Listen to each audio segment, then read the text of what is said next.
This program is presented by University of California Television. Like what you learn? Visit our website or follow us on Facebook and Twitter to keep up with the latest UCTV programs.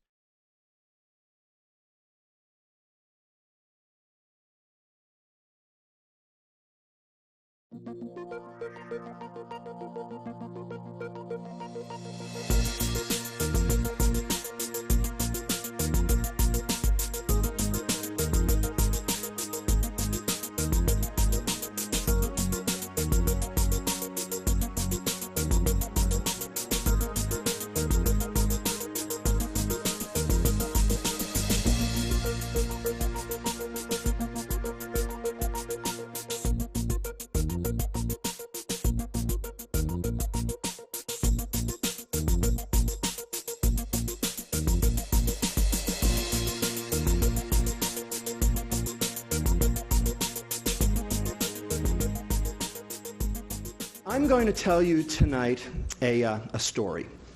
And this story dates back about 30 years.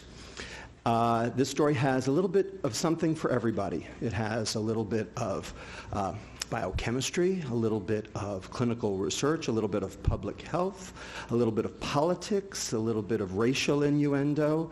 The only thing it's missing is sex. But we can see what we can do about that too. By the end of the story, I hope I will have debunked the last 30 years of nutrition information in America. And I would very much appreciate it if at the end of the talk you would tell me whether or not I was successful or not. Okay? So, in order to get you in the mood, as it were, let's start with a little quiz. What do the Atkins diet and the Japanese diet have in common? Anybody? Oh, yeah, you have the answers right. Yeah. Never mind. That's right. You have the answer right there. Okay? So the Atkins diet, of course, is all fat, no carb. The Japanese diet's all carb, no fat. They both work. Right? So what do they share in common? They both eliminate the sugar fructose.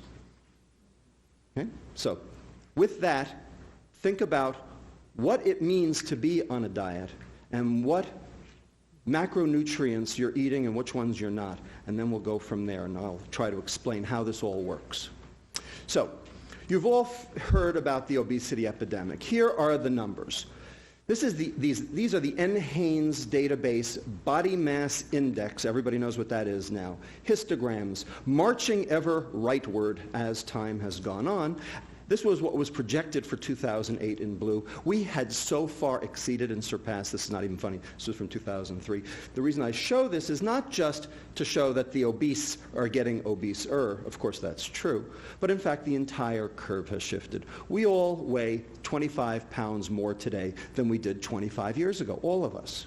Now, it is often said that obesity is the ultimate interaction between genetics and environment. And Dr. Christian Weiss, who's sitting in the back of the room, will be talking to you next week about the genetic component, which I am also very interested in. But having said that, our genetic pool did not change in the last 30 years. But boy, oh boy, has our environment sure changed. Okay? So tonight, we're going to talk about the environment rather than genes. Okay? Now, in order to talk about the environment, we need to talk about what is obesity. And of course, you're all familiar with the basic concept of the first law of thermodynamics, which states that the total energy inside a closed system remains constant. Now, in human terms, the standard interpretation of this law is the following. If you eat it, you better burn it, or you're going to store it. Now, who here believes that? Oh, come on, you all do. Okay? I used to believe that. I don't anymore. I think that's a mistake.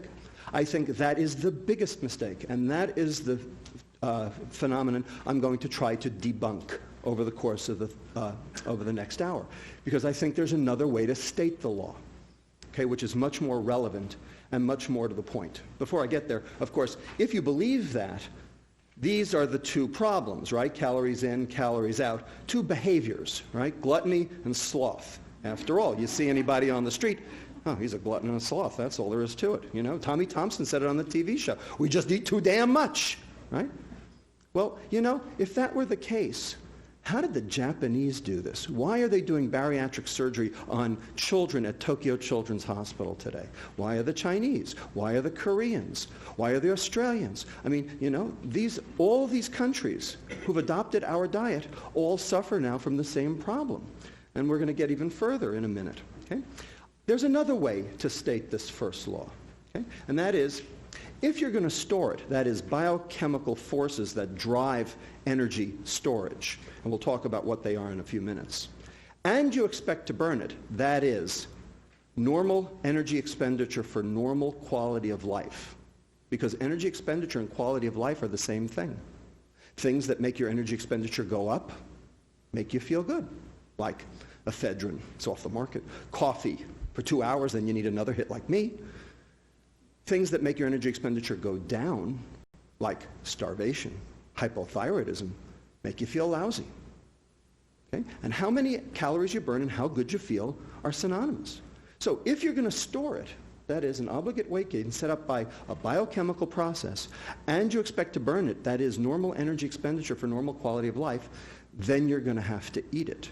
And now all of a sudden, these two behaviors, the gluttony and the sloth, are actually secondary to a biochemical process, which is primary. And that's a different way to think about the process. And it also alleviates the obese person from being the perpetrator, but rather the victim, which is how obese people really feel.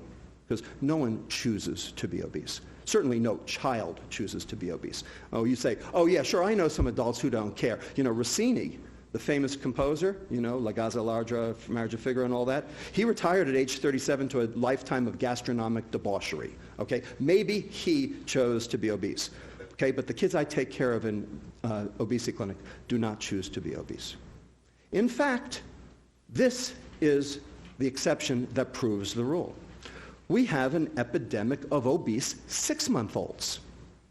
Now, if you want to say that it's all about diet and exercise, then you have to explain this to me.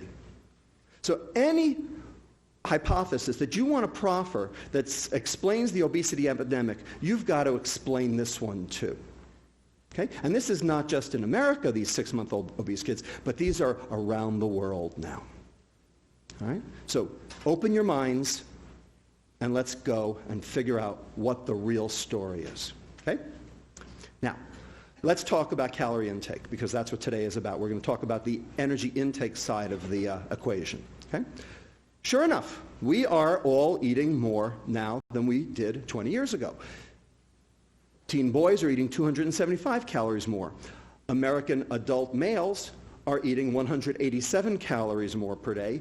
American adult females are eating 335 calories more per day. No question. We're all eating more. Question is, why?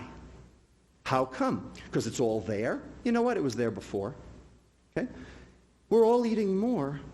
There's a system in our body, which you've heard about over the last couple of weeks, called leptin. Everybody heard of leptin? Okay? It's this hormone that comes from your fat cell, tells your brain, you know what? I've had enough. I don't need to eat anymore. I'm done. And I can burn energy properly. Well, you know what? If you're eating 187 or 335 calories more today than you were 20 years ago, your leptin ain't working. Because if it were, you wouldn't be doing it, whether the food was there or not. So there's something wrong with our biochemical negative feedback system that normally controls energy balance. And we have to figure out what caused it and how to reverse it. And that's what tonight is about. But nonetheless, there are 275 calories we have to account for. So where are they? Are they in the fat? No, they're not in the fat. 5 grams, 45 calories out of the 275, nothing. In fact, it's all in the carbohydrate. 57 grams, 228 calories. We're all eating more carbohydrate. Now, you all know back in 1982, the American Heart Association, the American Medical Association, and the U.S. Department of Agriculture admonished us to reduce our total fat consumption from 40 to 30%. Everybody remember that? Okay? That's how Entenmann's fat-free cakes came into being. Remember that? Okay? So what happened? We did it. We've done it. 40% down to 30%. And look what's happened to the obesity, metabolic syndrome, non-alcoholic fatty liver disease, cardiovascular disease, stroke, prevalence, all jacked way up as our total fat consumption as a percent has gone down. It ain't the fat, people. It ain't the fat. So what is it? Well, it's the carbohydrate. Specifically, which carbohydrate? Well, beverage intake, right? 41% increase in soft drinks, 35% increase in fruit drinks, fruit aids, whatever you want to call them. Okay? Just remember, down here, 1 can of soda a day is 150 calories. Multiply that by 365 days a year, and then divide that by the magic number of 3,500 calories per pound. If you eat or drink 3,500 calories more than you burn, you will gain 1 pound of fat. Okay? That's the first law of thermodynamics. No argument there. That's worth 15.5 pounds of fat per year. 1 soda a day is 15.5 pounds per year. Now, you've all heard that before. That's not news to you. The question is, how come we don't respond? How come leptin doesn't work? How come we can't stay energy stable? That's what we're going to get to. So, I call this slide very specifically the Coca-Cola conspiracy. Anybody here work for Coke? Pepsi? Okay, good. All right, so this over here, 1915, the first standardized bottle of Coca-Cola out of Atlanta. Anybody remember this bottle? Sure, a lot of you do, right? I remember this bottle because my grandfather in Brooklyn took me on Saturday afternoon down to the local soda shop on Avenue M and Ocean Avenue, and every Saturday afternoon I had one of these. I remember it very well. Now, if you drank one of those every day, assuming, of course, that the recipe hasn't changed, because after all, only 2 people in the world know the recipe, and they're not allowed to fly on the plane at the same time, right? You know that, okay? Assuming the recipe hasn't changed, if you drank one of those every day for a year, 6.5 ounces, that would be worth 8 pounds of fat per year, okay? Now, in 1955, after World War II, and sugar became plentiful again and wasn't being rationed, we have the appearance of the 10-ounce bottle, the first one that was found in vending machines, and you probably remember that one as well. Then in 1960, the ever ubiquitous 12-ounce can, worth 16 pounds of fat per year, and of course today, this over here is the single unit of measure, right, 20 ounces. Anybody know how many servings are in that bottle? 2.5 8-ounce servings, that's right. Anybody know, anybody who gets 2.5 8-ounce servings out of that bottle? That's a single serving, right? Okay, so that would be worth 26 pounds of fat per year if you did that every day. And then, of course, over here we have the 7-Eleven Big K Thirst Buster, Big Gulp, whatever you want to call it. 44 ounces worth 57 pounds of fat per year. And if that wasn't bad enough, my colleague Dr. Dan Hale at the University of Texas San Antonio tells me that down there they got a Texas-sized Big Gulp. 60 ounces of Coca-Cola, a Snickers bar, and a bag of Doritos, all for 99 cents. Okay, so if you did that every day for a year, that would be worth 112 pounds of fat per year. Okay? So why do I call it the Coca-Cola conspiracy? Well, what's in Coke? Caffeine, good, good. So what's caffeine? It's a mild stimulant, right? It's also a diuretic, right? Makes you pee free water. What else is in Coke? We'll get to the sugar in a minute. What else? Salt. Salt. 55 milligrams of sodium per can. It's like drinking a pizza. So what happens if you take on sodium and lose free water? You get thirstier, right? So why is there so much sugar in Coke? To hide the salt. When was the last time you went to a Chinese restaurant and had sweet and sour pork? That's half soy sauce. You wouldn't eat that. Except the sugar plays a trick on your tongue. You can't even tell it's there. Right? Everybody remember New Coke? 1985? More salt, more caffeine. They knew what they were doing. Okay? That's the smoking gun. Okay? They know. They know. All right, so that's why it's the Coca-Cola conspiracy. So, are soft drinks the cause of obesity? Well, it depends on who you ask. If you ask the scientists for the National Soft Drink Association, they'll tell you there's absolutely no association between sugar consumption and obesity. Okay? If you ask my colleague, Dr. David Ludwig, remember I'm Lustig, he's Ludwig. Okay, he does what I do at Boston Children's Hospital. Someday we're going to open a law firm. Each additional sugared sweetened drink increase over a 19-month follow-up period in kids increased their BMI by this much and their odds-risk ratio for obesity by 60%. Okay? That's a prospective study on soft drinks and obesity. the real deal. If you look at meta-analyses, everybody know what a meta-analysis is? Okay, it's a conglomeration of numerous studies subjected to rigorous statistical analysis. Okay? 88 cross-sectional and longitudinal studies regressing soft drink consumption against energy intake, body weight, milk and calcium intake, adequate nutrition, all showing significant associations, and some of these being longitudinal. This came from Kelly Brownell's group at Yale. Okay? I should comment, disclaimer, those studies that were funded by the beverage industry showed consistently smaller effects than those that were independent. Wonder why. Now, how about the converse? What if you take the soft drinks away? So this was the fizzy drink study from Christchurch, England, James et al., British Medical Journal, where they went into schools and they took the soda machines out. Okay? Just like we did here in California. Okay? We haven't seen the data yet, but they went and did it for a year. So the prevalence of obesity in the intervention school stayed absolutely constant, no change, whereas the prevalence of obesity in the control schools, where nothing changed, continued to rise over the year. Okay, so that's pretty good. So how about type 2 diabetes? Are soft drinks the cause of type 2 diabetes? Well, this study from JAMA in 2004 looked at the relative risk ratio of all soft drinks, cola, fruit punch, and found a very statistically significant trend of sugared soft drinks, fruit aids, etc., causing type 2 diabetes. And you know we've got just as big a problem with type 2 diabetes as we do with obesity for the same reasons. And this was a sugared sweetened beverage against risk for type 2 diabetes in African American women. Looking here at sugared sweetened soft drinks, just the downward arrow shows that there was a significant rise as the number of drinks went up. You can see that here, whereas orange and grapefruit juice, interestingly, did not. Okay?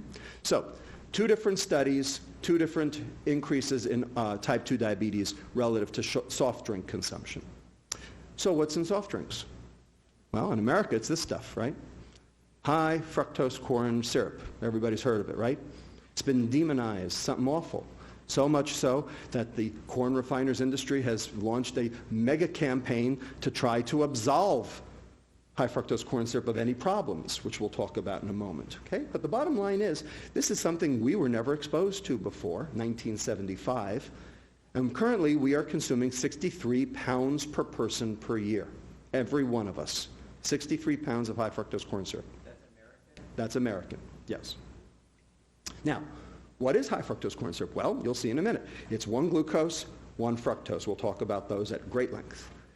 One of the reasons we use high fructose corn syrup is because it's sweeter. So here's sucrose. This is cane or beet sugar, standard table sugar, you know, the white stuff. Okay?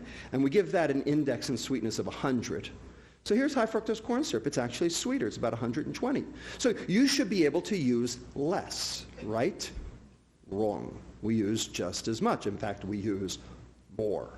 So here's lab fructose over here, if you had crystalline fructose. And they're starting to put crystalline fructose into some of the soft drinks. You can, they're actually advertising it as a good thing. And that's got a sweetness of 173. So you should be able to cut that way back, right?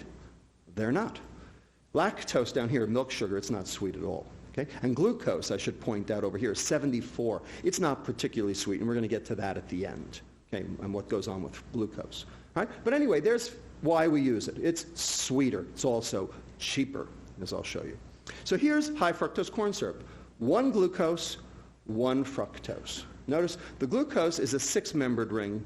The fructose is a 5-membered ring. They are not the same. Believe me, they're not the same. That's what this whole talk is about, is how they're not the same. Okay? And here's sucrose, and they're just bound together by this ether linkage. We have this enzyme in our gut called sucrase. It kills that bond in 2 seconds flat, okay, and you absorb it. And basically, high fructose corn syrup, sucrose, it's a non-issue. It's a wash. They're the same. Okay? And they know that that they're the same, the soft drink companies and the corn refiners, because here are their missives. Okay? This comes from the Corn Refiners Association. Obesity research shows high fructose corn syrup metabolizes and impacts satiety similar to sugar. Indeed it does. I agree. Okay? Decent meetings, academic meetings around the country. Okay? Hunger and satiety profiles energy intakes following ingestion of soft drinks. Bottom line, research supported by the American Beverage Institute and the Corn Refiners Association. They are correct. There is absolutely no difference between high fructose corn syrup and sucrose. So much so that the Corn Refiners Association, in an attempt to capture market share, came out with this entire ad campaign. You probably saw it on the back page of the New York Times. Okay? It was on TV. It's everywhere. My hairdresser says that sugar is healthier than high fructose corn syrup. Wow, you get your hair done by a doctor? I didn't know I could cut hair. Okay? If you all want to see all of them, there are a whole bunch of them. You can go to www.sweetsurprise.com and see how you're being hoodwinked. Okay? But indeed, this is true. High fructose corn syrup and sucrose are exactly the same. They're both equally bad. Okay? They're both dangerous. They're both poison. Okay? I said it. Poison. My charge before the end of tonight is to demonstrate that fructose is a poison. And I will do it. And you will tell me if I was successful. Nonetheless, here's Center for the Science and the Public Interest and the Corn Refiners Association. Everybody remember last year when Gavin Newsom floated a soda tax? Okay, last February. Okay, Governor Patterson of New York has since floated one, and other people are starting to talk about it. So why are they saying this? Well, they're saying obesity is a problem, kids are drinking soda, let's tax it. Okay, so they're talking about soda like it's empty calories. I'm here to tell you that it goes way beyond empty calories. Okay? The reason why this is a problem is because fructose is a poison. Okay? It's not about the calories. Has nothing to do with the calories. It's a poison by itself. And I'm going to show you that. Nonetheless, I just want to read you this paragraph here, okay, in yellow. We respectfully urge that the proposal be revised as soon as possible to reflect the scientific evidence that demonstrates no material differences in the health effects of high fructose corn syrup and sugar. I agree. Here's the important sentence. The real issue is that excessive consumption of any sugars may lead to health problems. I agree. That's exactly right. Not may. Does. Does. So here's the secular trend in fructose consumption over the past 100 years. Before we had food processing, we used to get our fructose from fruits and vegetables. And if we did that, today we would consume about 15 grams per day of fructose. Not sugar, fructose. So sugar would be 30 grams, it would be double. Okay? We're just talking about fructose today. Okay? Prior to World War II, okay, before it got rationed again, okay, we were up to about 16 to 24, about 20 grams. So a small increase from the beginning of the century to World War II. Then, in 1977, just as high fructose corn syrup was hitting the market, we had increased that. We had basically doubled up to 37 grams per day, or 8% of total caloric intake. By 1994, we were up to 55 grams of the stuff per day. Remember, if you want to do sugar, then double the number. So that's 10.2. So you can see that more and more of our caloric intake, higher percentage, is being accounted for by sugar every single year. So it's not just that we're eating more. We're eating more sugar. Okay? And for adolescents today, we're up to almost 75 grams, 12% of total caloric intake. 25% of the adolescents today consume at least 15% of their calories from fructose alone. This is a disaster, an absolute unmitigated disaster. The fat's going down, the sugar is going up, and we're all getting sick. Now let me show you why. Okay. How'd this happen? Why did it happen? So this is where the politics comes in. This is the perfect storm. And it was created from 3 political winds that swirled around all at the same time to create this perfect storm. So, the first political wind, everything bad that ever happened in this country started with one man. Okay? And it's still being felt today. Okay? So Richard Nixon, in his paranoia back in 1972, okay, food prices were going up and down and up and down. I'm going to show you that on the next slide. Okay? And he was worried that this was actually going to cost him the election. So he admonished his Secretary of Agriculture, Earl Rusty Butz, I love that name, okay, to basically take food off the political table, to make food a non-issue in presidential elections. Well, the only way to do that was to make food cheap. So he was out to find all methods to be able to decrease the price of food. Remember Nixon's war on poverty? We're suffering from it today. Okay? That's what this is. Okay? Second political wind, the advent of high fructose corn syrup. Okay? So this was invented in 1966 at Saga Medical School in Japan by a guy named Takasaki, who's still alive. Okay? As far as I'm concerned, this stuff is Japan's revenge for World War II. Except, of course, that they're suffering from it now themselves. Okay? Like everything, you know, it always comes back to haunt you. Okay? And it was introduced to the American market in 1975. So what do you think happened to the price of sugar when this thing hit the market? Here's what happened. So here's the U.S. producer price index of sugar going up and down and up and down. Okay? This is not good. Okay?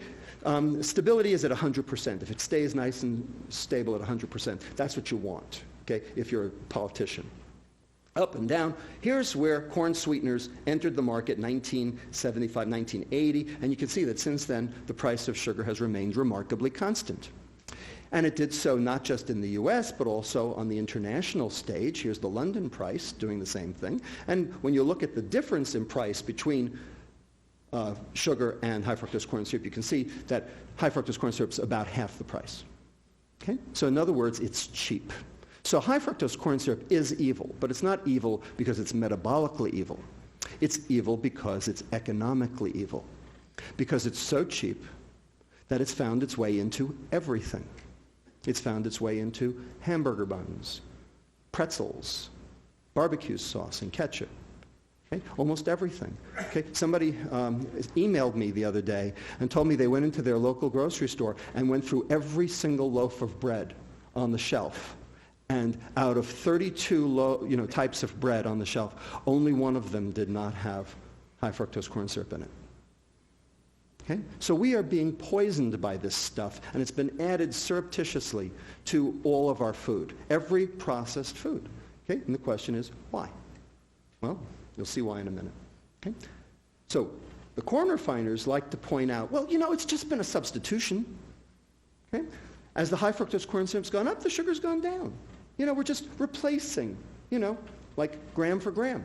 Well, not exactly, because here's 73 pounds of sugar per year. This is from the Economic Research Service of the U.S. Department of Agriculture. Okay? So disappearance data. Okay? 73 pounds up to 95 pounds by 2000. Okay? And there's something missing from this slide. Anybody want to tell me what it is? What's missing? Juice. Juice is missing, because juice is sucrose, right? Sugar. And juice causes obesity. Okay? So this is a study done by Miles Faith, a prospective study in inner-city Harlem toddlers. Okay? And the number of juice servings per day predicts the change in BMI score per month in these inner-city Harlem toddlers. Now, where do these inner-city Harlem toddlers get their juice? From what? From where? From whom? From WIC. Anybody heard of WIC? You know what WIC is? Women, infants, children, right? A government entitlement program set up under who? Nixon, okay? To prevent failure to thrive. They did. This is the equal and opposite reaction. So let's add juice in. Here it is. And so most fructose items, when you put it together, now we're up to 113 pounds on this graph. And I just heard from Brian Williams of NBC News after the most recent study came out that was in the Journal of Clinical Investigation that we are actually up to 141 pounds of sugar per year, each of us. That's what we're up to, 141 pounds of sugar per year. Okay? Now, do you think that this might have some detrimental effects on you? Hasn't stopped you, has it? That's the point. It hasn't stopped you. That's why we need to talk about this.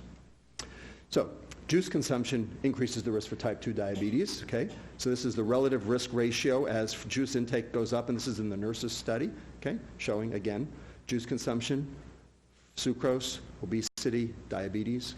Okay, the third political storm, okay, that swirling around to create this disaster, this mega typhoon. Okay? That thing that happened in 1982, the USDA, the American Heart Association, the American Medical Association, all telling us we had to reduce our consumption of fat.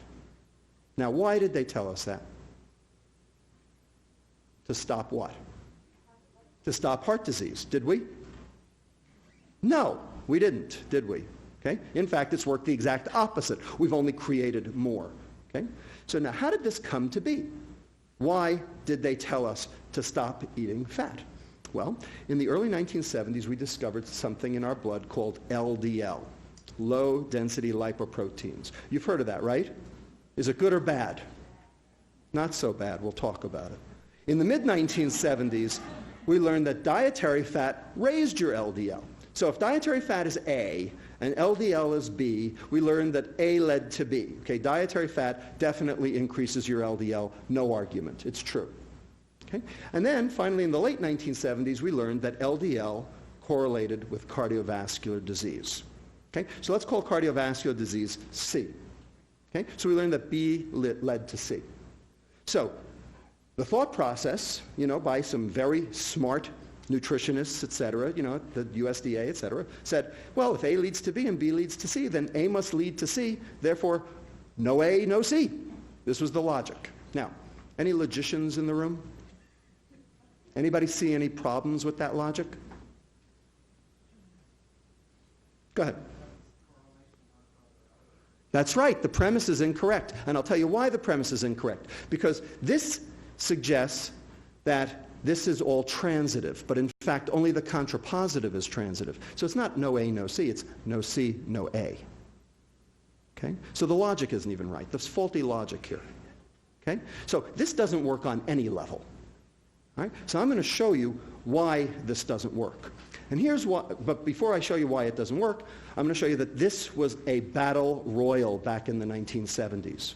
Okay? This was not a simple thing. There were people lined up on both sides of this story.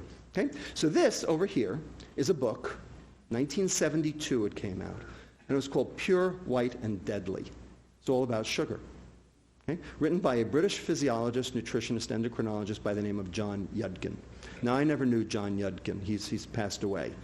Okay? But I read this book about a year ago, and without even knowing it, I was a Yudkin acolyte. I was a Yudkin disciple. Every single thing that this man said in 1972 is the God's honest truth. And if you want to read a true prophecy, you find this book. It's not easy to find, but you go find this book, and I'm telling you, every single thing this guy said has come to pass. It's astounding. I am in awe of this guy. But on the other side, we had this guy over here. Okay? His name was Ancel Keys. Anybody heard of him? Okay. So Ancel Keys was a Minnesota epidemiologist, very interested in the cause of cardiovascular disease, and he performed the first multivariate regression analysis without computers. Now, anybody know what that means? Multivariate regression analysis? Okay, so this is where you take a whole lot of data, okay, and normally you would just, run a few computer programs, but basically the object is to try to figure out what causes what, and to try to factor out other things and determine what the contribution of various things all at once are to an outcome that you're looking for. So he was interested in cardiovascular disease, and so what he did was he did this study, along with other people around the world, called the 7 Countries Study. Okay? Very famous, front page of Time magazine in 1980. Okay? So here's the data on the 7 Countries Study. So we have the US, we have Canada, Australia, England, Wales, Italy, Japan. Okay? And here's percent calories from fat on the x-axis, and here we have coronary disease death rate on the y-axis. And so you'd say, well, look at that. I mean, it's very obvious, isn't it? Sure. Percent calories from fat correlates very nicely with coronary disease. Right? Except for one little problem. Anybody see it? Japan and Italy. So how much sugar do they eat? Didn't I tell you the Japanese diet eliminates fructose? They never even had it till we brought it to them after World War II. Italy, aside from gelato, I mean, what else they got? Okay? They got a lot of pasta. There's a lot of glucose, but no fructose. Okay? There's no sugar in the Italian diet other than the occasional sweet, which they moderate. They're very careful about moderating, and they cost a lot. Okay? But here we got England, Wales, Canada, Australia, US. You know, we are sugarholics, aren't we? We're also fataholics. So in fact, the fat migrated with the sugar. So this is from Keyes's own work. Okay, page 262, if you want to pick up the 500-page volume. Okay, and I'm just going to read you the one paragraph, okay, that talks about this. The fact that the incidence rate of coronary heart disease was significantly correlated with the average percentage of calories from sucrose in the diet is explained by the intercorrelation of sucrose with saturated fat.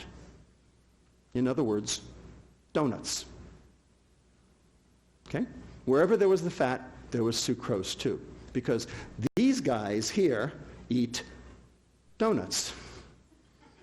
Partial correlation analysis show that with saturated fat constant, there was no significant correlation between dietary sucrose and the incidence of coronary heart disease.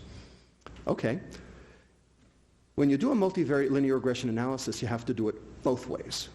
You have to do holding sucrose fat constant showing that sucrose doesn't work, and then you have to hold sucrose constant and show that fat still works.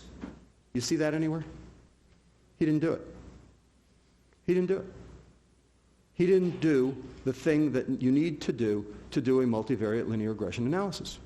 Now, this was done before computers. We can't check the work. He's dead. He died in 2004. So, we're left with a conundrum. Do we believe this? Do we believe this study? Because we based 30 years of nutrition education and information and policy in this country on this study. And as far as I'm concerned, it has a hole as big as the one in the USS Cole. All right? You got it? Everybody, am I debunking? Yes? No? All right. Let's keep going. Remember I told you LDL, maybe not so bad? Well, here's why. Because there really isn't one LDL. There are two. There are two LDLs. Here's one over here. It's called pattern A, or a large buoyant LDL. So everybody knows that LDL correlates with cardiovascular disease, and that's true, and I'm not going to argue that. That is true. But it's not this one, pattern A LDL. These guys are so light. They are buoyant. They float. So they get carried through the bloodstream, and they don't even have a chance because they're so big and they're so buoyant, they don't even get underneath the edge of the endothelial cells in the vasculature to start the plaque formation process. But over here we have this other guy over here called pattern B, or small dense LDL. You see the difference? These guys are dense. These guys don't float. These guys are small. They get underneath the edge of the surface of the endothelial cells, and they start the plaque formation. And it's been shown by numerous investigators now that small dense LDL is the bad guy. Okay, now when we measure LDL in the bloodstream, when you do a lipid profile, you measure both of them together because it's too hard to distinguish the two. So when you get an LDL, you're getting both LDLs, the neutral one and the bad one. Now, how can you tell whether your LDL is the neutral one or the bad one? What you do is you look at your triglyceride level in association with it, because your triglycerides tell you which one it is. So here's pattern A over here, okay? Big, large, buoyant LDLs, okay? And you'll notice that the triglycerides are low and your HDL is high. That's what you want. You want a low triglyceride, high HDL, because that's the good cholesterol. You want high good cholesterol. Over here you have pattern B, and here you have high triglyceride, low HDL. That's the bad guy. That's the guy you don't want to be, because you're going to die of a heart attack. No question about it. Triglyceride to HDL ratio actually predicts cardiovascular disease way better than LDL ever did. Okay? Point is, when you measure LDL, you measure both. So, dietary fat raises your large buoyant. What do you think raises your small dense? Carbohydrate. Okay, so here's percent carbohydrate, and here's your pattern B going up. Everybody got it? So what did we do? What did we do in 1982? What did we do? We went on a high-carb diet, which was supposed to be a low-fat diet, right? Right. So here's the low-fat craze, okay? Took America and the world by storm, because the content of low-fat, home-cooked food that you cook by yourself in your house, you can control the content of fat. Okay? But when you process it, low-fat processed food, it tastes like cardboard. It tastes like crap. Okay? So the food companies knew that, so what did they do? They had to make it palatable. So how do you make it something palatable that has no fat in it? You add the sugar, right? So everybody remember SnackWells? Okay, so 2 grams of fat down, 13 grams of carbohydrate up, 4 of them being sugars so that it was palatable. Okay? Well, we've just shown you that that's the worst thing you could do. And that's what we've done. And we're still doing it today. So when you find a mistake, what do? Okay? You admit the mistake and you right the ship. We haven't admitted the mistake and we haven't righted the ship. So we've had our food supply adulterated, contaminated, poisoned, tainted, okay, on purpose. And we've allowed it, and we've let it through the addition of fructose for palatability, especially because of the decreased fat, and also as a ostensibly browning agent, which actually has its own issues, because why it browns so well with the sugar in it actually is what's going on in your arteries, because that's causing what we call protein glycation and cross-linking, which is actually contributing to atherosclerosis. So it works on your steak on the grill, it works in your arteries the same way. Okay? And removal of fiber also. Now, why did we remove fiber from our diet? We as human beings walking the earth 50,000 years ago used to consume 100 to 300 grams of fiber per day. We now consume 12. Why? What did we do? We took the fiber out. So why did we take the fiber out? Well, it takes too long to cook, takes too long to eat, and shelf life. Okay? So people ask me, what's the definition of fast food? Fiberless food. Okay? I dare you, other than a salad, I dare you to go to any fast food restaurant and find anything on their menu that they actually have to cook that has more than 1 gram of fiber in it, because there isn't any. And that's on purpose, because they take the fiber out, because that way they can freeze it, ship it around the world, and cook it up fast. And not only is it fast cooking, but it's fast eaten, which also causes its own satiety issues. Bottom line, we have a typhoon on our hands. Okay? And then finally, the last issue was the substitution of trans fats, which are clearly a disaster. But those have been going down because we know that those are a problem. So we've gotten rid of most trans fats. Not completely, but most. Okay? So this is it. This is what we've done over the last 30 years. Okay, now to the biochemistry.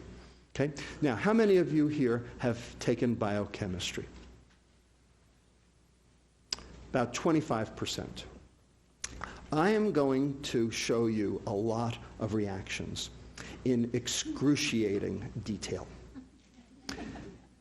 If you've studied biochemistry, you will have an anaphylactic reaction.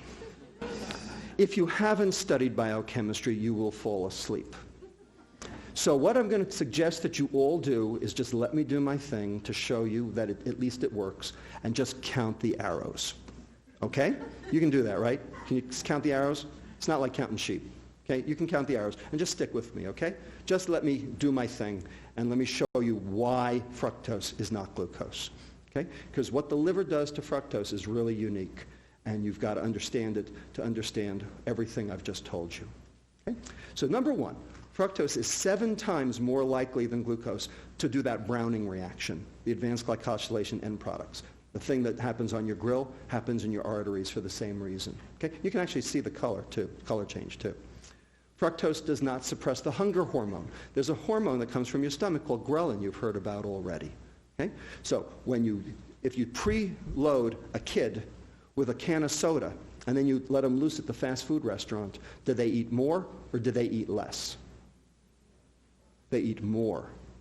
They just took on 150 calories, yet they eat more. Reason? Because fructose doesn't suppress the hunger hormone ghrelin. So they eat more.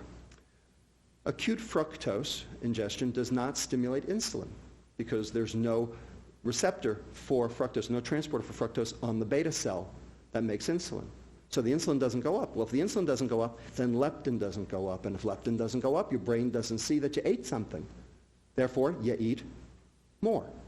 And finally, I'm going to show you liver hepatic fructose metabolism is completely different between fructose and glucose. Completely different.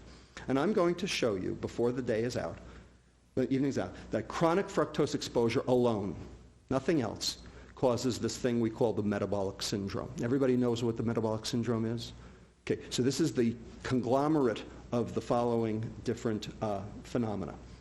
Obesity, type 2 diabetes, lipid problems, hypertension, and cardiovascular disease. Okay, those all cluster together, okay, called metabolic syndrome. I'm going to show you how fructose does every one of those. I want to show you the difference between glucose and fructose in a way that will be glaringly apparent. So let's consume 120 calories in glucose. 2 slices of white bread. Okay? What happens to that 120 calories? Now, you eat the 120 calories, 96 or 80% of the total will be used by all the organs in the body. Okay? 80% off the table. Why? Because every cell in the body can use glucose. Every bacteria can use glucose. Every living thing on the face of the earth can use glucose because glucose is the energy of life. Okay? That's what we were supposed to eat. Okay? 24 of those calories, or 20%, will hit the liver. Okay? So let's watch what happens to those 24 calories. Here they go. So the glucose comes in through this transporter called GLUT2. Out here, the glucose is going to stimulate the pancreas to make insulin. The insulin is going to bind to its receptor, and it's going to take this substrate over here called IRS1, insulin receptor substrate 1. That's not important right now, don't worry. Okay? And it's going to tyrosine phosphorylate it. Okay? And it's going to be tyrosine IRS1, which is now active. That's active. And it's going to stimulate the second messenger here called AKT. Okay? Now what AKT does is it stimulates this guy down here, SREBP1, sterol receptor binding protein number 1. Don't worry about it. Okay? But this is the thing that ultimately gets fat mechanics going. Okay? So you'll see in a minute. So one of the things that SREBP1 does is it activates this enzyme here called glucokinase, which takes glucose to glucose 6-phosphate. Now, glucose 6-phosphate can't get out of the liver. The only way to get glucose 6-phosphate out of the liver is with hormones, glucagon or epinephrine. That's the way you can get it out. So now the glucose is fixed in the cell, but it's only 24 calories worth. So it's not a big, bolus of it. Okay? Now, the glucose 6-phosphate, almost all of it is going to end up going over here to something called glycogen. Now, glycogen is the storage form of glucose in the liver, okay? Because glycogen is easy to fish the glucose out with glucagon and epinephrine. So my question to you, and granted this is a physiology question, is how much glycogen can your liver store before it gets sick? The answer is any amount. It's unlimited. Okay? We have carb loaders who run marathons, right? Okay? Does it hurt them at all? We have kids with a disease where they can't get the glucose out of the glycogen called glycogen storage disease type 1A, or von Gierke's disease. They got livers down to their knees, they're so big. They're hypoglycemic like all get out because they can't lift the glucose out of their liver. Okay? But they don't go into liver failure because glycogen is a non-toxic storage form of glucose in the liver. So the whole goal of glucose is to replete your glycogen. So this is good. This is not bad. This is good. Now, a little of that glucose is going to fall down here. It's going to get metabolized down to this stuff here called pyruvate. And the pyruvate is going to enter your mitochondria over here. Remember, your mitochondria are the parts of your cell that actually burn the energy. They're your little factories. Okay? They make the stuff that lets you live, okay? Called ATP, adenosine triphosphate. That's the energy of life right there. Okay? So the pyruvate comes in, gets converted to something called acetyl-CoA, gets metabolized by this thing called the Krebs cycle, TCA cycle, and you throw off ATP and carbon dioxide, which you breathe off. So far, so good? Have I snowed anybody yet? You're with me? I snowed one guy back there. Okay. I'm doing my best. I swear to God, I'm doing my best. Anyway, so this stuff over here, this acetyl-CoA, gets burned off in the TCA cycle. Now, maybe you won't burn all of it off, and so some of it may exit as citrate. Okay? And the citrate then leaves the mitochondria through a process known as the citrate shuttle, and then that citrate can then be broken down by these 3 enzymes, which are all subservient to this SREBP1. This is ATP citrate lyase, acetyl-CoA carboxylase, fatty acid synthase. They're not important. The only thing to know is these 3 enzymes together turn sugar into fat. Okay? This is called de novo, meaning new, lipogenesis, fat making. Okay? This is de novo lipogenesis. So you take the citrate, which came from the glucose, okay, and you end up with something called acyl-CoA, which then gets packaged with this protein here, and you end up with something called VLDL, very low density lipoprotein. Now, anybody heard of that before? Is it good or bad? It's bad. That's bad. Okay? VLDL is bad because that's one of the things that causes heart disease. It's also a substrate for obesity. Okay? So you don't want to make much of this. Okay? But the point is, you started with 24 calories, maybe a half a calorie will end up as VLDL. So that little Japanese guy with the little hat, working out in the field, eating rice for the next, 90 years, can he die of a heart attack at age 90? Sure. Okay? But that's not so bad. Okay? If you make it to 90, you're doing all right. Okay? Because of that VLDL coming from glucose. Okay? Glucose made a little bitty VLDL. Okay? And that serves as a substrate for adipose deposition into your fat cell here, triglyceride. In addition, because the insulin went up in response to the glucose, your brain sees that signal, and it knows that that is supposed to shut off further eating.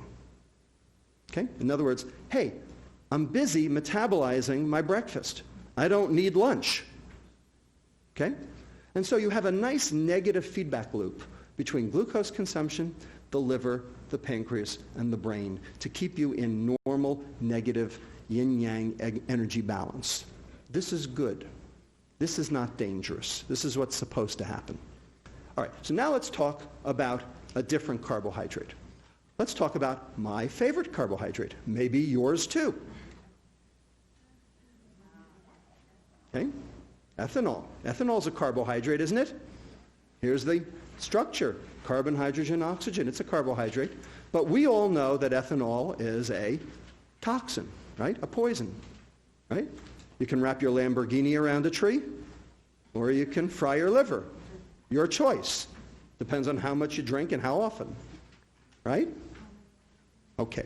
So we know that ethanol is not good for you, except, of course, a little bit is good for you, right? So we can talk about that too later if you want. Okay? But let's talk about how it's bad for you. So here's acute ethanol exposure. Okay? CNS depression, vasodilatation, hypothermia, tachycardia, myocardial depression, pupillary responses, respiratory depression, diuresis, hypoglycemia, loss of fine motor control. You all went to college. Here's fructose. Nothing. Doesn't do any of those because the brain doesn't metabolize fructose. Okay? Alcohol gets metabolized in the brain to cause all of those things, but fructose doesn't. Okay? So fructose is not an acute toxin. Ethanol is. We control ethanol, don't we? Okay? We have something called the Bureau of Alcohol, Tobacco, and Firearms, right? We have all sorts of things. We tax ethanol. We do all sorts of things to limit consumption of ethanol. Okay? The Nordic countries, okay, all the liquor stores are state-run in an attempt to try to set the price of ethanol high enough so as to discourage consumption for public health reasons. We have 1,500 years of alcohol control policy in this world to draw on in terms of how to limit consumption. Got it? Okay? Because ethanol is a toxin and we know it. So let's consume 120 calories in ethanol. Shot of Maker's Mark. Anybody taste it? Yeah, good. Okay. So 24 calories right off the top. Okay? The stomach and the intestine have something called the first pass effect. So 10% off the top. And kidney, muscle, and brain will consume the other 10%. So there goes 20% or 24 calories right off the top. 96 calories of the 120 are going to hit the liver. Now, how many was it for glucose? It was 24. Okay? So 4 times the substrate is going to hit the liver. And there's the rub. Okay? This is a volume issue. Okay? We're going to show you how. So the ethanol comes in, passive diffusion, there's no receptor for it, no transporter. First thing that happens is ethanol gets converted to this guy over here called acetaldehyde. Okay? Anybody know anything about aldehydes? Like formaldehyde? Right? Are aldehydes good for you or bad for you? They're bad, right? Because what do? They can cause cancer. They cross-link proteins is what they do. Okay? So if you cross-link enough proteins in your liver, what do you think happens to it? You get something called cirrhosis. Right, exactly. All right? So this guy over here is bad. Okay? And it generates something called reactive oxygen species. And reactive oxygen species damage proteins in the liver. And the more alcohol you drink, the more of this stuff you get. So far, so good? Okay, so this is one of the reasons why alcohol is bad. Now, the acetaldehyde will come down here to something called acetate. Okay, the acetate will enter the mitochondria, just like the pyruvate did before. Will get converted to acetyl-CoA and participate in the TCA cycle, just like before. Okay, to generate energy, so that alcoholics don't die from lack of energy. They got energy. It's everything else they don't have. Okay, they're going to have a whole lot of citrate, right? Because they have 96 calories that have to get metabolized. How many calories made it to the mitochondria with glucose? About a half, right? Because most of it went to glycogen. Okay? So we've got a big citrate, so it's in big font to show you that we've talked about big citrate now. Okay? And so the big citrate is going to get metabolized all the way to VLDL by this SRBP1. And so you're going to get a lot of VLDL. And this is the dyslipidemia of alcoholism right here. Okay? Everybody see that? So the liver is going to try to export this VLDL out so that it doesn't get sick, because when fat builds up in the liver, that's not good for it. Okay? Some of it's going to exit as free fatty acids, and those free fatty acids will take up residence in the muscle, and you get something called muscle insulin resistance. So insulin resistance, that's a bad thing. That makes your muscles and your liver not work so well, okay? And can cause all sorts of other problems like diabetes. Some of the acyl-CoA won't even make it out and will precipitate as a lipid droplet. So there's your alcoholic steatohepatitis. This acyl-CoA and this ethanol and these reactive oxygen species can start this enzyme activated. Okay, it's called C-Jun N-terminal kinase 1, or JUNK1, and it really is JUNK1 because it is the bridge between metabolism and inflammation. So when you generate JUNK1, you do bad things to your liver, which I will show you when we talk about fructose. So let's talk about fructose. Okay? Fructose is sweet. We like it a lot. Okay? We like it in everything. We like it in our bread. We like it in our pretzels. We like it everywhere we look. Okay? So let's consume 120 calories in sucrose, a glass of orange juice. Everybody got it? So 2 slices of white bread, a shot of Maker's Mark, a glass of orange juice. All the same 120 calories, but 3 different substrates. Let's see what happens to the fructose. So, number 1, the glucose, remember, because sucrose is half glucose, half fructose. So 60 of the calories of the 120 are glucose. 12 are going to make it into the liver, 48 out here for the rest of the body. Okay, the same 20-80 split we had before with glucose. So far, so good. But all 60 calories of fructose are going to be metabolized by the liver. Why? Because only the liver can metabolize fructose. So what do we call it, where when you take in a compound that's foreign to your body, and only the liver can metabolize it, and in the process generates various problems, what do we call that? We call that a poison. So let me show you how it's a poison. So let's watch the fructose. So the fructose comes in through this transporter now. Before it was GLUT2, now it's GLUT5. Okay? No insulin, remember, because fructose does not stimulate insulin. The fructose then gets metabolized by this guy over here called fructokinase to form something called fructose 1-phosphate. In the process, ATP has to give up 1-phosphate to ADP because the phosphate has to come from somewhere. So it comes from here. Now, before we had 24 calories that had to be phosphorylated. Now we have 72 calories that have to be phosphorylated. So we have 3 times the substrate, and there's the rub. It's a volume issue for right now. So we're going to lose a lot of phosphate, aren't we? So there's a scavenger enzyme in your liver called AMP deaminase 1 to rescue the phosphates off the rest of the ATP molecule. And it takes ADP down to AMP, adenosine monophosphate, down to IMP, inositol monophosphate, and finally to the waste product, uric acid. Anybody ever heard of uric acid? What is it? It's a waste product. It goes out in your urine. Causes what disease? Gout. Right. Okay? It also causes another disease called hypertension. Okay? Let me show you how. Because uric acid, turns out, blocks the enzyme in your blood vessels called endothelial nitric oxide synthase. And that's the enzyme that makes this stuff called nitric oxide, NO. And that is your endogenous blood pressure lowerer. That keeps your blood pressure low. So when you can't make it, your blood pressure goes up. So this just shows that fructose consumption increases gout in adults. Okay, so this is a study that came out last year showing that fructose consumption increases the risk for gout, showing that uric acid's going up. And this is a study done by our pediatric renal fellow, Stephanie Wynn, just published in Journal of Pediatrics. Okay, it's not submitted anymore, it's long in press. Okay, showing that this is in the NHANES database in the adolescents, showing that sugared sweetened beverages, as it goes up, your uric acid goes up. And not only does your uric acid go up, but here's your sugared sweetened beverages, and here's your systolic blood pressure going up. And here's a study done by Dan Feig at the University of Texas San Antonio, where he took obese adolescents with hypertension, and he gave them the drug allopurinol. And allopurinol is the drug that you treat gout with to lower the uric acid. And look what happened to the blood pressure. Systolic, diastolic, went down, showing that, in fact, uric acid is an important part of hypertension. We have a hypertension epidemic in this country. Here it is.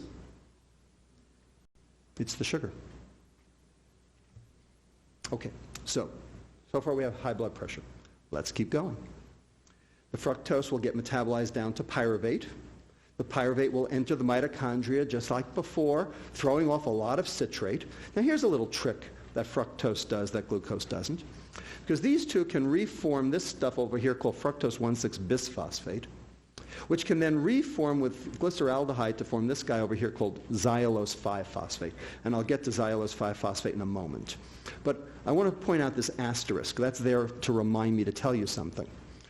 That's there to remind me to tell you that this is why the sports drink companies put high fructose corn syrup in the sports drinks.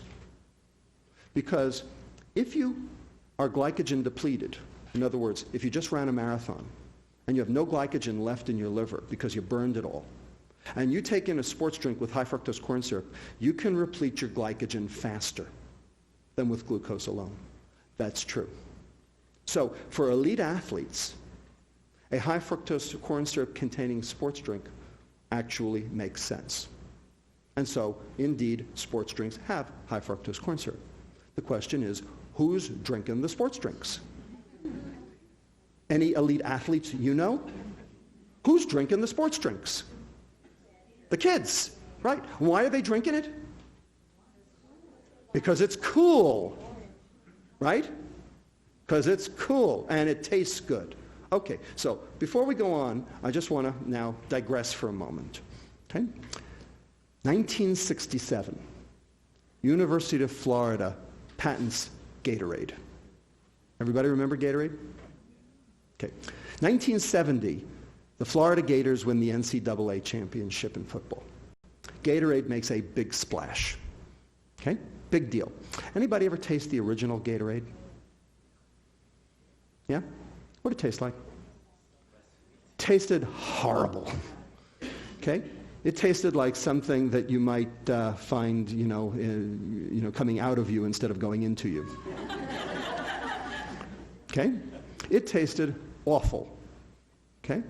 1992, Pepsi buys Gatorade. And they say, how are we going to market this swill? So what did they do?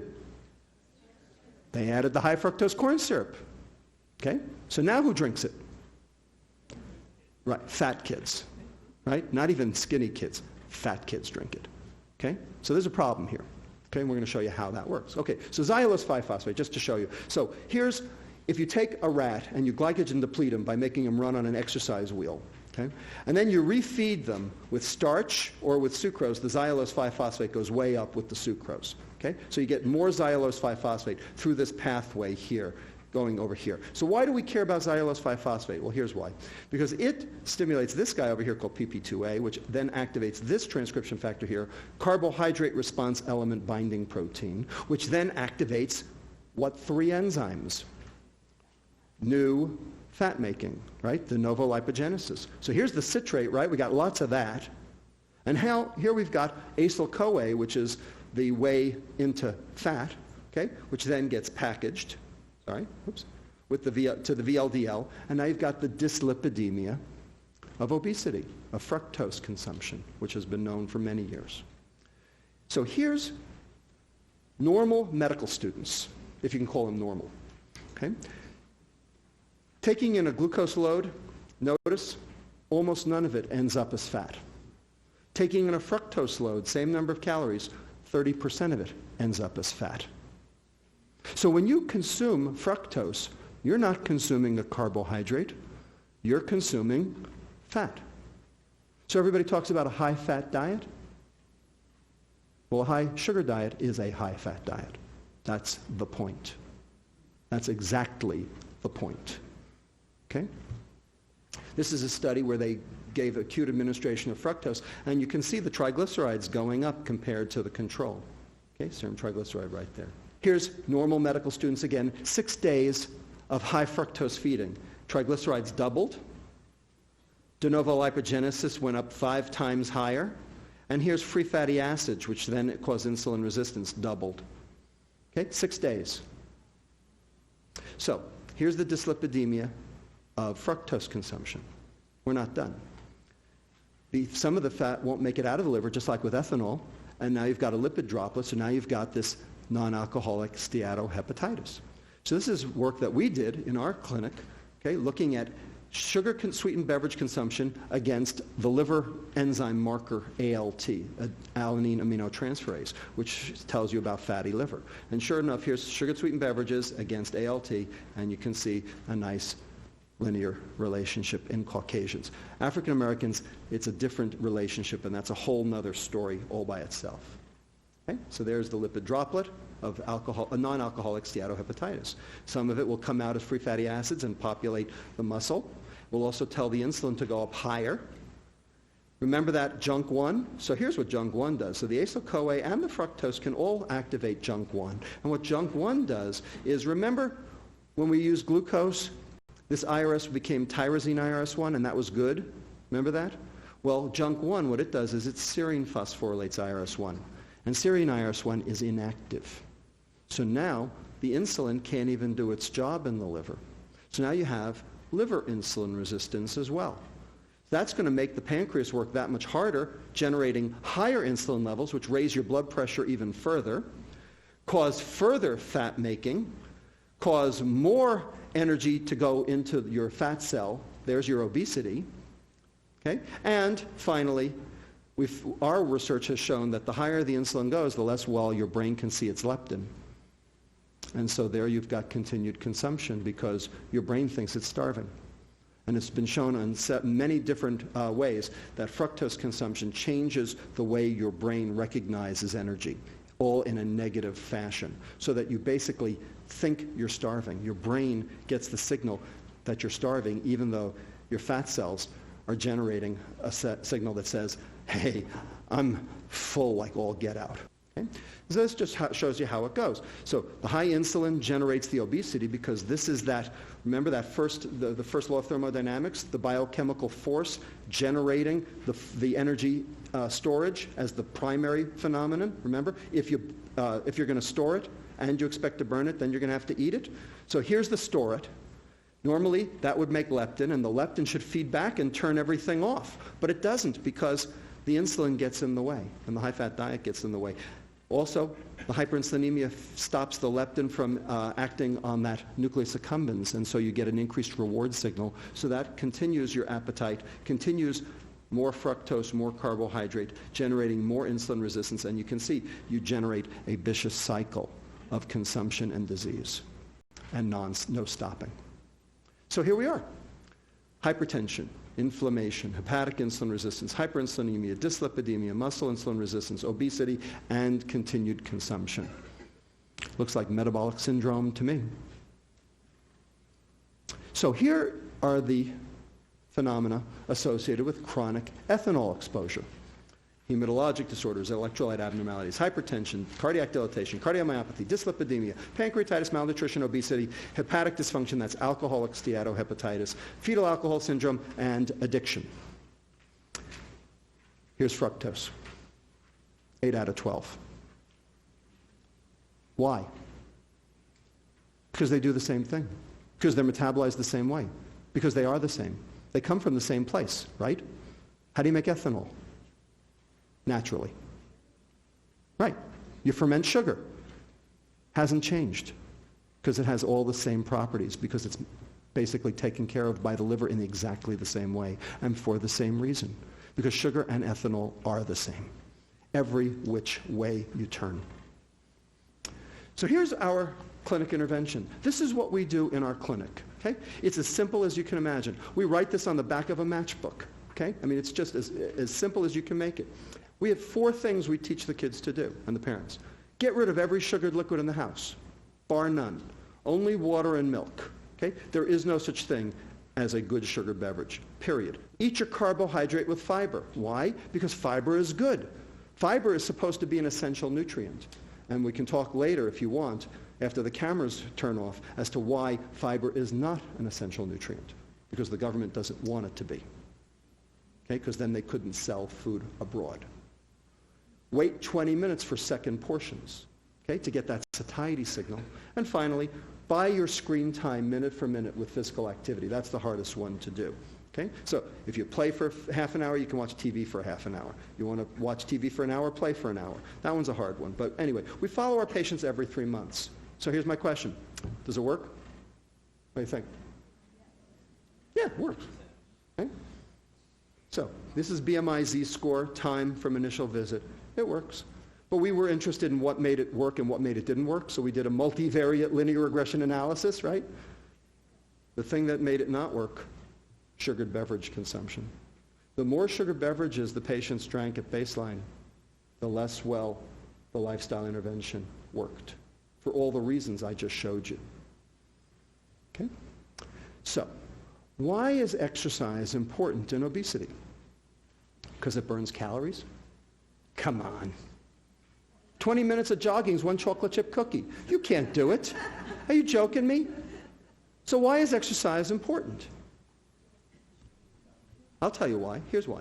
Number 1, it improves that skeletal muscle insulin sensitivity because your insulin actually works better at your muscle, okay, which then brings your insulin levels down, which is good for you.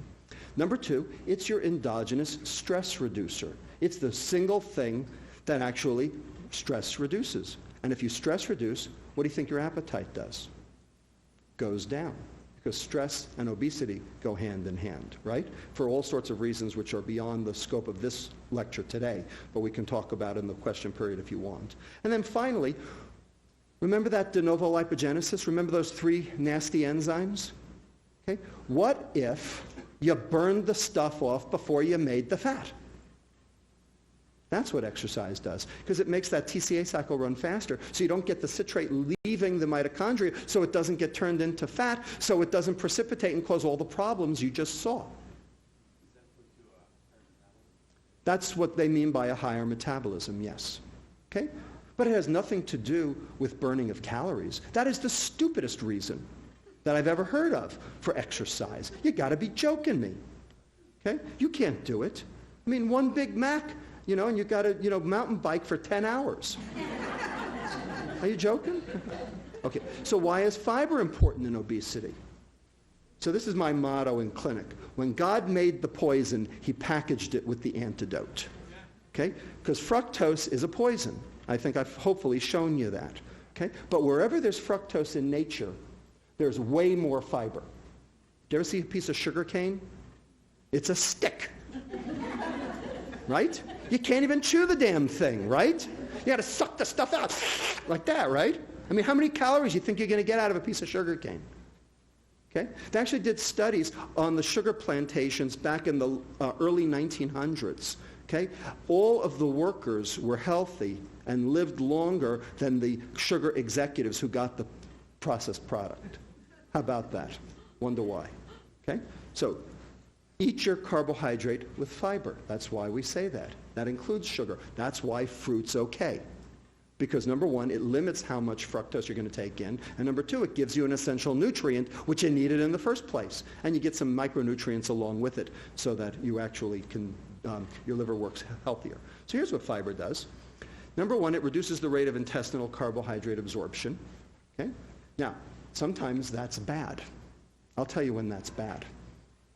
Okay? You know when that's bad? That's bad when you're at a formal function.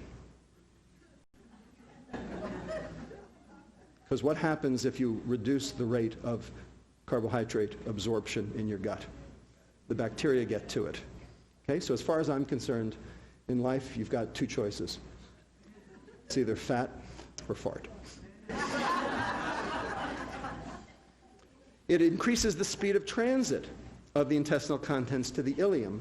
Okay? And that raises this hormone over here called PYY, which goes to your brain and tells you the meal's over. That's your satiety signal. So when you add fiber to your diet, you actually get your satiety signal sooner because the food moves through faster.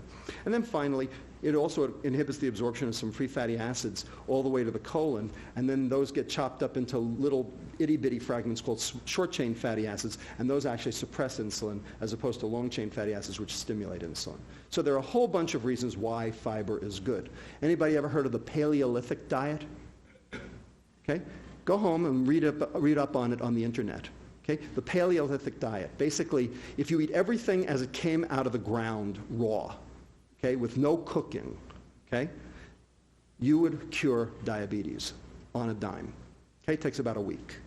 Okay? Because you're getting that 100 to 300 grams of fiber I mentioned before. That's why. Because fiber is good for you. Okay? And the more the better. Type 2, right, type 2, not type 1. Type 1. I stand corrected, type 2. Okay? Okay. Now, for some fun. Okay, that's the end of the biochemistry. Whew. How'd I do? I told you I'd get you through it.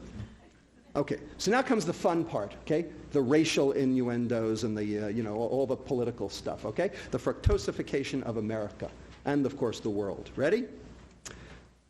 Another quiz. Can you name the 7 foodstuffs at McDonald's that don't have high fructose corn syrup or sucrose?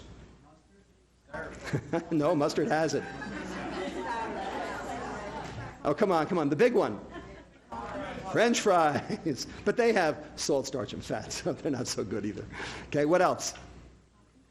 We'll get to coffee. Hash browns, for the same reason, right? Salt, starch, and fat. Okay, what else? Chicken McNuggets. I was shocked. No sucrose or high fructose corn syrup in chicken McNuggets. But as the circuit court judge in New York called them, they are still a McFrankenstein creation. Okay, but nonetheless, no sucrose. I was really shocked. Sausage. Oh, they're terrible. They're just disastrous. But I mean, there's nothing good in them at all. But there's no fructose. Sausage. Diet Coke.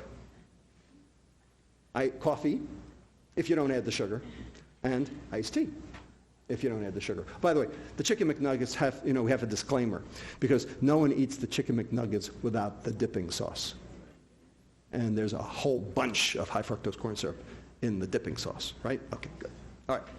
So who's really drinking this? We talked about this before. Gatorade AM. So this is an attempt by Pepsi to capture market share on the juice market, right? Do you think there are any elite athletes who actually drink this stuff? You got to be kidding me. Okay, this is for kids, right? So this really blew my socks off. This was my daughter when she was in 2nd grade 2 years ago, Miriam Lustig, okay? Brought these 2 cartons of milk home for me and said, Dad, you're not going to believe this, okay? 2nd grade, okay? So here's the calories in Berkeley Farms 1% low-fat milk, 130 calories, 15 of them are sugars because it's lactose, right, which is okay. And here's Berkeley Farms 1% chocolate milk, 190 calories, 29 grams of sugar, all high fructose corn syrup. Okay? It's like a glass of milk plus a half a glass of orange juice. Okay? And that's what we're giving to our kids. And you know what the nutrition department at the SFUSD says? Well, we have to get our kids to drink milk somehow. Now, is that brilliant or what? I don't know. Now, what about WIC? Okay? So we talked about the 112 pounds of orange juice that the kid down in Salinas was drinking. What about WIC? So remember what we started with? We have an epidemic of obese 6-month-olds. Remember? So could this be the reason? So here's a can of formula. 43.2% corn syrup solids, 10.3% sugar. It's a baby milkshake. Soda, Coca-Cola, is 10.5% sucrose. Formula is 10.3% sucrose. Any difference? And there's a huge literature that's now coming of age that shows that the earlier you expose kids to sweet, the more they're going to crave it later. Plus, there's a new literature that shows the more sugar the pregnant woman drinks or eats during the pregnancy, the more that gets across the placenta and actually causes what we call developmental programming, changing the kid's adiposity even before the kid is born and driving this whole epidemic even further. So, we'll close in a few minutes, okay? But I just want to point out what's the difference, okay? Here we got a can of Coke. Here we got a can of beer. And I'm not picking on Schlitz or anything. I mean, it's, any beer you want, okay? So, 150 calories each. No difference in terms of total calories. Percent carbohydrate. So 10.5% from sucrose here, except it's high fructose corn syrup, but who cares? Okay, 3.6% alcohol. Here's the breakdown. 75 fructose, 75 glucose for the Coke. Okay, 90 alcohol, 60 maltose for the beer. Remember, the first pass GI metabolism takes 10% of the alcohol off the table. So when you actually compute the number of calories hitting the liver, which remember was the big difference between glucose and fructose, remember? 72 versus 24, and started the whole thing into motion as terms of what happens that's bad. Okay? Bottom line, no difference. So, we have something called beer belly. Well, welcome to soda belly, because that's what America is suffering from. No ifs, ands, or buts. That's what it is.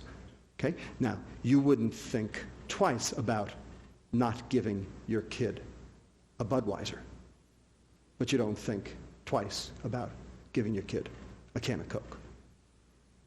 But they're the same, in the same dosing, for the same reason, through the same mechanism. Fructose is ethanol without the buzz. So, fructose is a carbohydrate, yes, it is. But fructose is metabolized like a fat. And I've just shown you that 30% of any ingested fructose load ends up as fat. Okay, so when people talk about high-fat diets doing bad things, no, what they're really talking about is high fructose diets. And that's what Ansel Keys was looking at. So the corollary to that is, in America at least, and around the world too, a low-fat diet isn't really a low-fat diet, because the fructose or sucrose doubles as fat. It's really a high-fat diet. That's why our diets don't work. And fructose, just like ethanol, for the same reason, through the same mechanism and in the same dosing, is also a toxin. Now, last, what can we do about it? Can we do anything about it? How about the FDA? You think they can do something about it? After all, aren't they supposed to regulate our food? Aren't they supposed to regulate what they can put in food? Right? Weren't they supposed to regulate tobacco? Now they are, actually. So, weird things. So I want to just show you what the tobacco company thinks of all this. So this is actually from the UCSF Legacy Tobacco Documents Library that Stan Glantz runs right across the street. Okay, Stan's a good guy. Okay, like Stan a lot. Okay, and he showed me this. He said, under the regulations governing food additives, so this came from an Altria or Philip Morris executive, it is required that additives be safe, defined as a reasonable certainty by competent scientists that no harm will result from the intended use of the additive. Now, does fructose meet that standard? Well, the FDA says that fructose, high fructose corn syrup, has what's known as GRAS, G-R-A-S status, generally regarded as safe. Now, where'd that come from? Nowhere. It came from nowhere. Okay? It came from the notion that, well, fructose is natural. It's in fruit. Must be okay. Right? Yeah, well, tobacco's natural too. But it's not. Ethanol's natural, but it's not. Okay? A whole bunch of, Jamaican ackee fruit's natural, but it's not either. It kills you. Okay?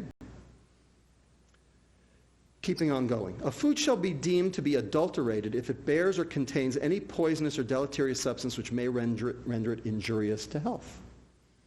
Fructose fits that description, right? But not with the prevention of chronic diseases, even though its own regulations explicitly postulate the connection between such products and such diseases.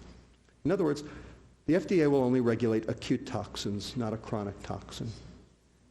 Fructose is a chronic toxin, right? Acute fructose exposure did nothing, remember? Because the brain doesn't metabolize fructose. The liver does. And the liver doesn't get sick after one fructose meal. It gets sick after 1,000 fructose meals. But that's how many we eat. So the FDA isn't touching this. The USDA isn't touching this. Because if the USDA touched this, what would that mean? That would mean an admission to the world that our food is a problem. So what do you think that would do? There are 3 things in this country that we can still sell overseas. Weapons, entertainment, and food. Cars? Computers? No, I don't think so. Can anybody think of anything else that another country wants of ours? What? Tobacco, right, tobacco. All right, you get the picture. All right? So the USDA doesn't want to know about this, okay, because this is bad news. Okay? And so who runs the food pyramid? The USDA.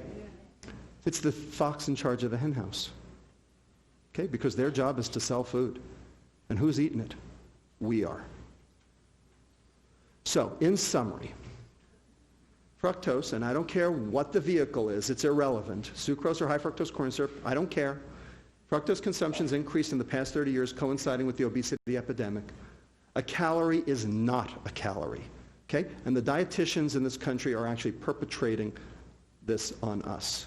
Because the more you think a calorie is a calorie, the more you think, well, then if you ate less and exercised more, it would work. It doesn't.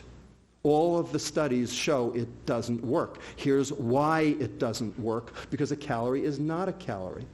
Fructose is not glucose. We know a calorie is not a calorie because there are good fats and bad fats. There's good protein and bad protein. Okay, there's good carbohydrate and bad carbohydrate. And glucose is good carbohydrate. Glucose is the energy of life. Fructose, okay, is poison. You are not what you eat. You are what you do with what you eat. And what you do with fructose is particularly egregious and dangerous. Hepatic fructose metabolism leads to all the manifestations of the metabolic syndrome.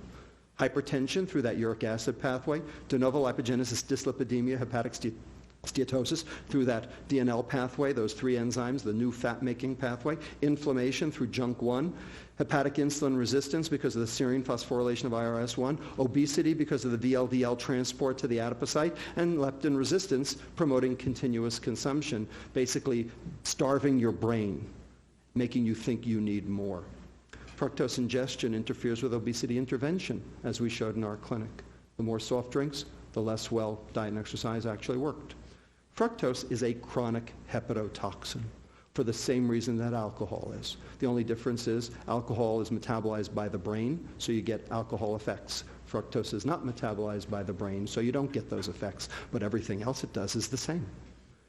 But the FDA can't and won't regulate it. It's up to us. I'm standing here today to recruit you. Okay? That's a famous saying here in San Francisco, right? I'm Harvey Milk and I'm here to recruit you. Okay, I'm Robert Lustig and I'm here to recruit you in the war against bad food. Okay? And this is what's bad. With that, I want to thank my colleagues at the UCSF Department of Pediatrics in our Weight Assessment for Teen and Child Health Clinic, UCSF Department of Epidemiology and Biostatistics, and also Department of Nutritional Sciences at UC Berkeley, in particular Dr. Jean-Marc Schwartz, who is a card-carrying fructose biochemist, PhD biochemist, who vetted all of these pathways that I've shown you today and looked at this and said, oh my God, it is a toxin. He worked in this stuff for 15 years, and he didn't even realize it was a toxin until he saw this. So with that, I'll close. Thank you.